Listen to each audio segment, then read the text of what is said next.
Hey guys, welcome back into Tommy Bites TV. Iran says they're in for the long haul with this. The goal is obviously to break the US's bank, have them run out of munitions, and also Trump is not done yet. He's not even finished with the Iran war. He's already saying that he's going into another country like he did with Venezuela. This country is Cuba. So hit the like button. Let's get into it. If it freezes up, I apologize, and I can kind of tell it's going to freeze up. But nonetheless, I'm here to bring you this news, keep you in the know on the go.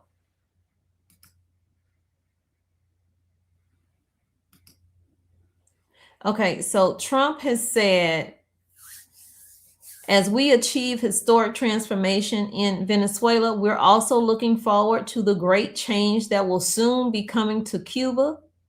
Cuba's at the end of the line, Trump says. They're very much at the end of the line.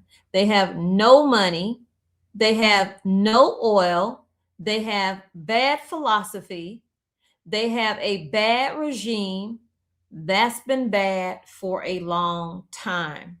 I don't know any country out here that has a good regime at this point. But that's what's happening. He wants to go into Cuba like he did Venezuela. He added, but Cuba's in its last moments of life as it was. It'll have a great new life, but it's in the last moments of its life right now.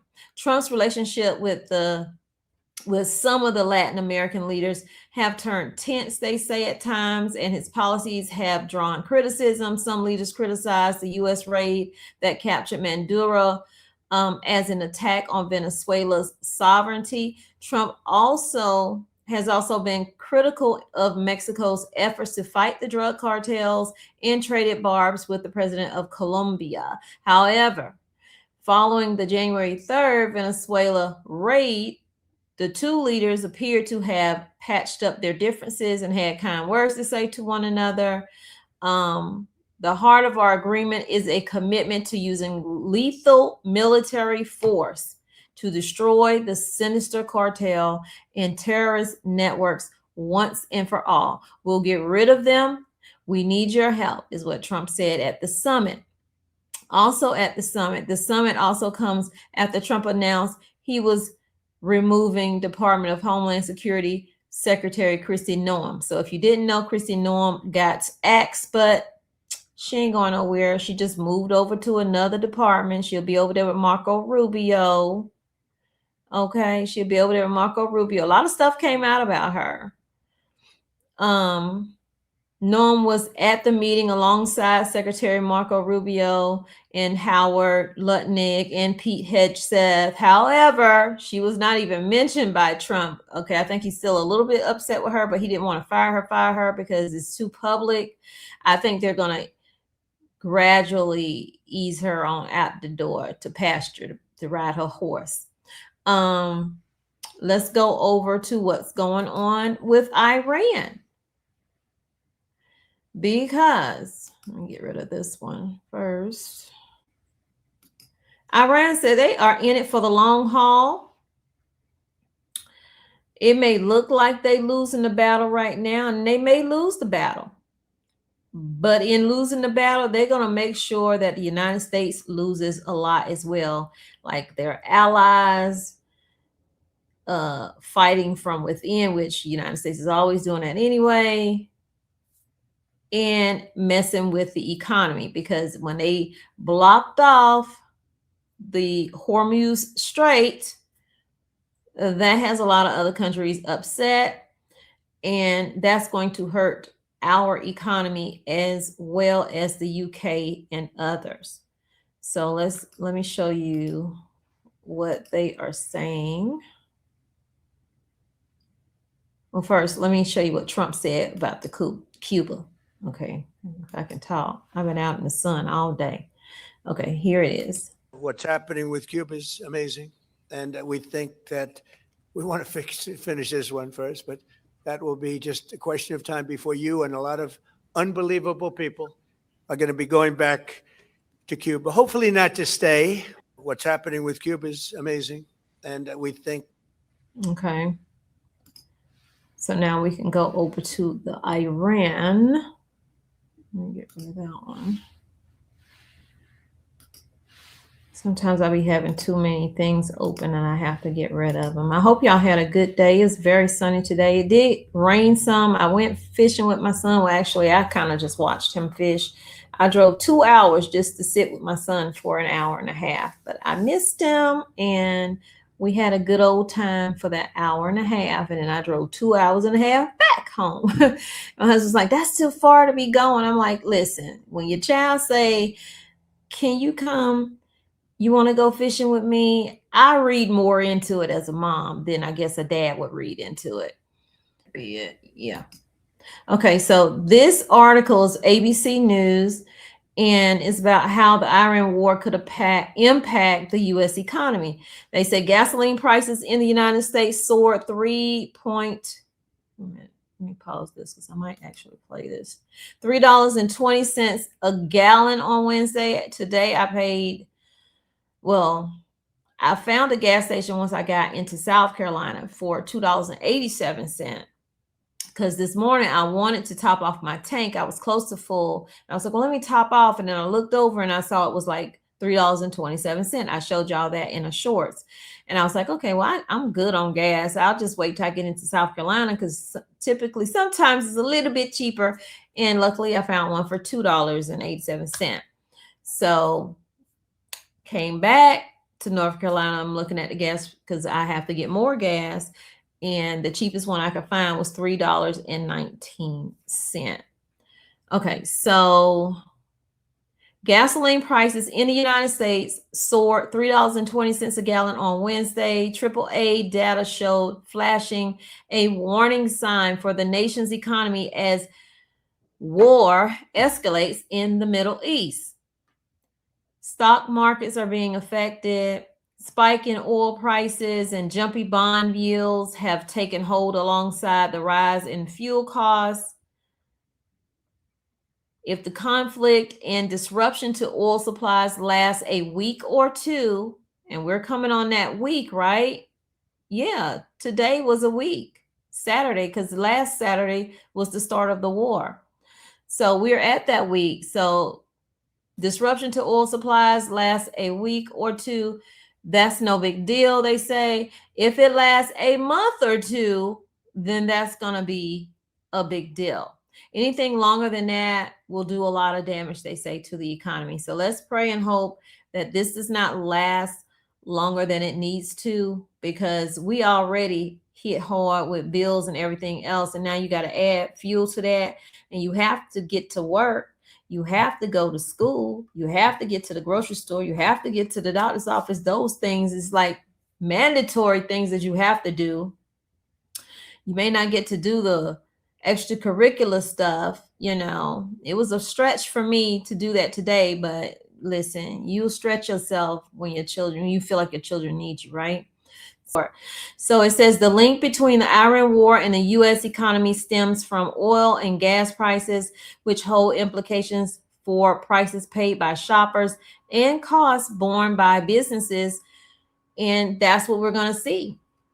Companies, these businesses are going to pay more because fuel price is going to cost more, because they're going to have to reroute some things to get items in, and that's costing them more on the front, and it's going to hit us on the back end. And so just be prepared for that, you guys. So if you're not stocking up on a few things, just stock up on a few things. I'm going to work on a video about preparedness maybe in another week or so, because we got tornadoes hitting in Oklahoma and other places, and we have this threat of nuclear war out here. So we need to be preparing for things. We don't need to be worrying about things, though. So let that just go aside. Okay, so let me show you this right here, and then we can get out of here, because Iran's going to prolong this war so they can hurt our economy. So check out what this girl says on TikTok. Oh, my chest keep hurting. What is going on? I think I pulled something when I was reeling. And now my chest is hurting a little bit, like I pulled a muscle or something. I need to get some rest. Okay, lady, we'll show this one first. The Islamic Republic seems to be showing no signs of backing down. Iran's defense ministry has just announced that it is in for the long haul. It says it is prepared for a long war with the US and Israel. Iran's defense ministry spokesperson says, and I quote here, "We have the capacity to resist and to continue an offensive defense longer than what the enemy has planned for." Not just that, Iran says that it still has its ace up its sleeve. The defense ministry spokesperson also said, I again quote, "We do not intend to deploy all our advanced weapons and equipment in the first days." This comes even as Iran continues to launch missiles and drones all over West Asia, targeting. And this is what I'm saying. We went into Iran knowing that they have all of these hidden pockets, so to speak, knowing that this is all they do is prepare for the United States, whether we felt like they were ill prepared or not. And no matter what we are being told, I always know that we're not being told the full story. We're not going to come out and say, oh, we're losing this war, but people are falling for the okie doke when all of these top people, including the president, come out and say that we're doing great at this war. We have hit a lot of things. I will say that we have taken down a lot of things, but we are just beginning in this war. This war is going to go past that distance of what I just said, because Iran has these hidden pockets that we think we have destroyed. We have not. We have not. I think we are just now about to see this thing go in a direction that the U.S. didn't have planned in, because for me, I feel like even though I know they made plans to go in, it still feels rushed. It really do. It just feels rushed. And the Iranian leader, the one that they took out, he'd already told them, listen, this is not Venezuela you about to roll up on. You about to roll up on us, you know. We down for the cause over here. They don't care about dying for theirs. Matter of fact, the man who was with the Iranian leader, he's known as the cat with 9 lives, because they had been thinking that he was like the mole, and he was giving information to US and whoever else, because every situation that took place, not just this one, he seems to walk away from it, or he's conveniently leaving early, or he's not there at all.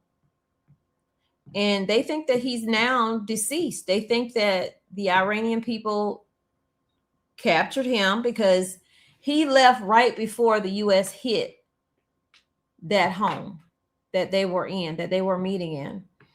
He left right before, and they think that he's now deceased. And you know how they get rid of people over there. It's off with your heads over there. So, y'all, this thing is just kicking off. And the replacement, which is supposed to be Khamenei's son, one of his sons, even though was not succession to be it, he is it. They chose him, and then he chose his henchman, which this man is allegedly taking out his ex-wife. And when you see this guy, oh my gosh, he looks like he down for whatever. So we just getting into this. This is not over by far.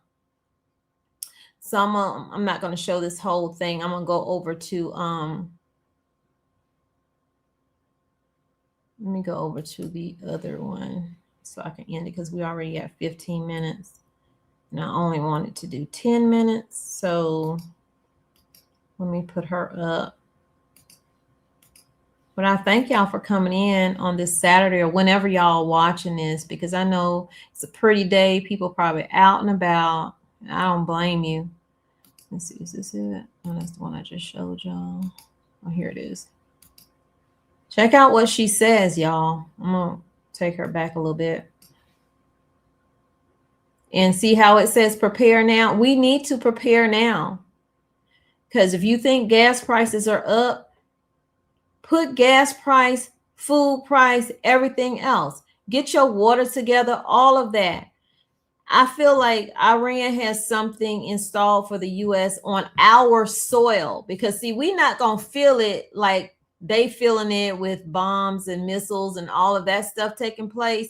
I feel like we are at that high alert. And I say feel like, but they have already issued high alerts. I've told y'all about that. For the United States, for servicemen, for anybody, that we need to be careful. Just like the alleged terrorist attack in Texas last week after the war started. We need to be very, very careful. And in my opinion, being careful and doesn't mean be fearful, because we are not to fear man. We are only to fear God.